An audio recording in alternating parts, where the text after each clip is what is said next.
Hi guys, my name is Chris. I live in Macau, and for today's video, panibagong travel adventure guide naman ang i-upload natin. So, itong nakikita nyo, ito yung Senado Square. So, this series of videos ang papakita ko is yung magkakatabi-tabi lang mga tourist spot dito sa Macau na pwede nyo nang lakarin at hindi nyo na kailangan ng tour guide.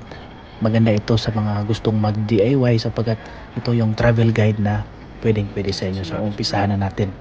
Sa unahan dyan, yun naman yung St. Dominic's Church. Lalakarin nyo lang. At kung makikita nyo, may signage. Yan yung pupuntahan natin. So wala po yung entrance fee. And itong kalsada na ito yung daanan din papuntang St. Paul Church Ruin. Yung St. Paul Church Ruin, isang church na facade na lang yung naiwan dahil nasunog. And lalakarin na lang din. So malapit lang sila talaga, magkatabi-tabi. Isang baba mo lang ng bus, tatlong tourist destination spot na yung mapupuntahan mo. So sundan nyo lang yung video na ito at i-guide ko kayo kung saan. So madali lang talaga. Kung hinahirapan kayong malocate ito, pwede kayong magtanong sa mga nakakasalubong yung mga Pilipino. Usually yung mga tenant dyan, may mga Pinoy din. And huwag kayong magtanong sa mga Chinese kasi mahirapan sila magsalita ng English. Not unless kung ibang turista din sila na Pinoy or mga other foreigner.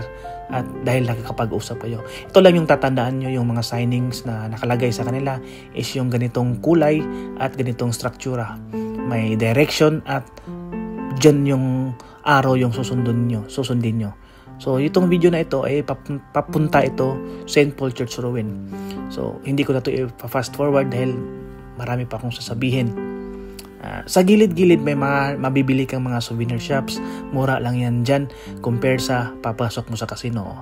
Yung mga nag-offer din ng free taste, pwede nyong kunin kasi promo nila yan. At sa unahan marami pang free taste, so ikaw na lang magsawa. This is around 7 PM, so wala na masyadong maraming tao. Pero pag umaga, pag holiday, siksikan yung tao dito guys. Kasalubong mo sila at minsan dinadivert yung exit road dahil hindi talaga kasya at may police visibility sa area. Yung makikita nyo dito mostly yung mga food shops, mga shoes, mga souvenir shops, mga jewelry. Ito yung madalas na makikita nyo. Madalas din dito mag-sale. Ito yung San Malo. Nandito yung mga murang bilihin compared sa Taipa na bibili ka sa loob ng mga casino.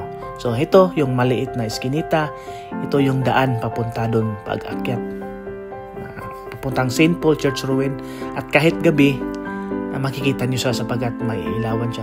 Dito din madalas nag-take ng mga prenuptial shots at iba pang mga photography enthusiast. And bawal dito magpalipad ng drone. And sa likod niyan, may building na mayroon kang babayaran kung gusto mo pumasok.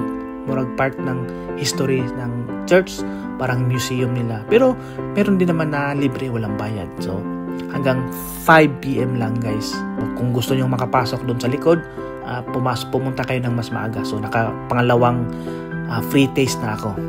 So ayun, malapit na. Tanaw ko na yung St. Paul Church Ruin and bibilisan lang natin. So ganitong oras, hindi masyadong matraffic, konti lang yung tao. Pero pag tanghali, pag holiday expected, hirap kang makausad dahil sa dami ng tao talaga. Sa mga hindi nakakilala sa akin, my name is Chris. I live here in Macau and nag-guide ako ng mga tourist na nagtatanong sa online. So heto na siya, at kapag mayroon pa kayong katanungan, mag-leave lang ng comment at sasagutin natin yan dahil hindi natin kaya i-cover lahat ang gusto nyo.